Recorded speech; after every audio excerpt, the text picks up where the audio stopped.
Hello everyone, John from Western Maine Defensive Tactics. Beware cheap imitations. Working on the mid case today. I've got basically everything ready to go, and I'll show you some of it. I just torqued the cam chain tensioner into place.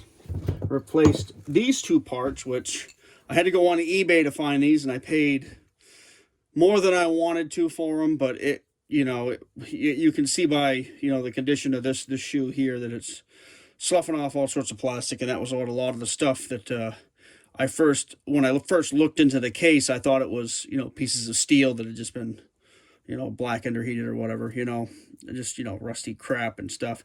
Found out that it was plastic from these once I get the engine completely apart.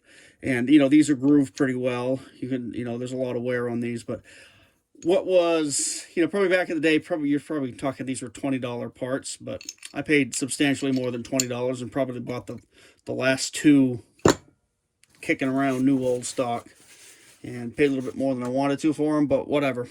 It was hopefully going to be a one-time thing with this engine. Just mounted the new ones back in place. I had to safety wire this mechanism basically closed because you've got a pin that goes through here. You've got a bit of a spring and what they call a ratchet pin. It's kind of, basically it's a threaded collar that goes in here, and you have a threaded plunger that goes on a spring that is a little bit too small to engage those threads, so it kind of just ratchets in and out. But anyway, so you've got that here.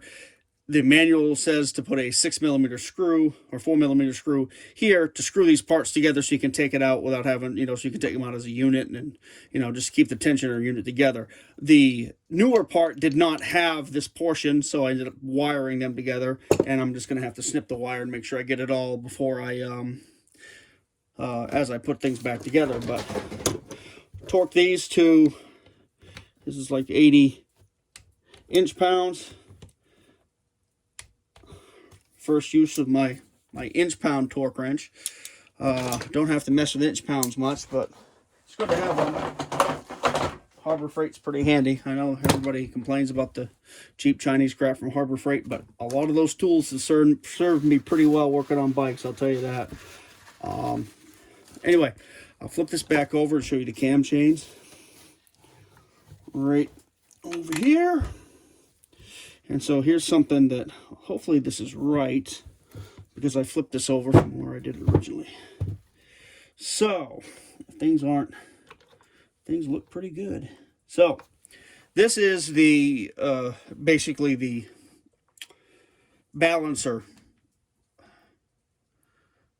shaft, where you have two weights here connected by a chain, run from a sprocket from the crankshaft here that provide opposing force to the motion of the cylinders to reduce vibration. And this is one of the things I was really worried about putting this thing back together.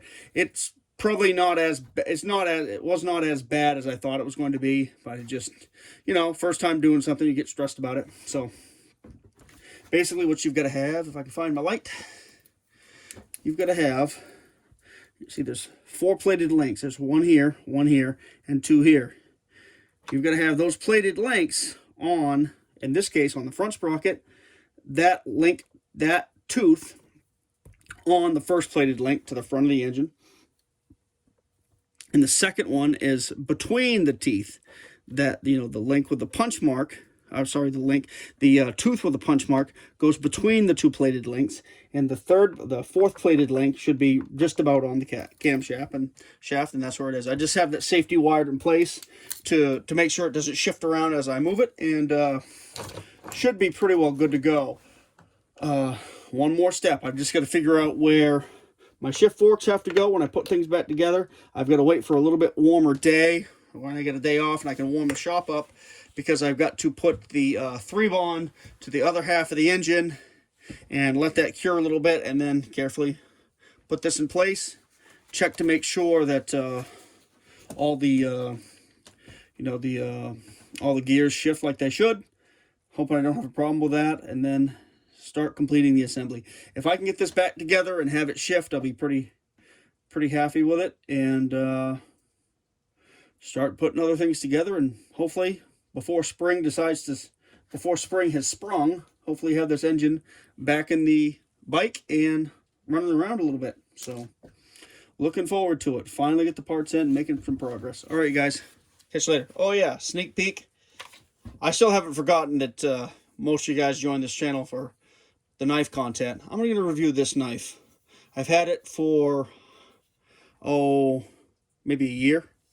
It is a Civi brand knife made in China, designed by Robert Terzuola. And if you are familiar with the Griffin, the M10 of Drawpoint fame, he designed that knife. And I was looking through Amazon because I decided I was just going to bite the bullet and get myself an M10, even though I knew I could make one and it wasn't exactly what I wanted, blah, blah, blah.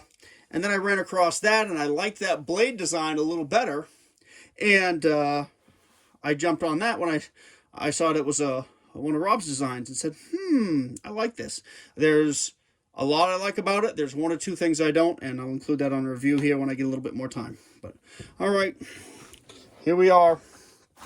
Progress on the KZ, and hopefully we'll be doing some major operations on getting this engine back together here in the next few weeks. All right, guys, take care. See ya.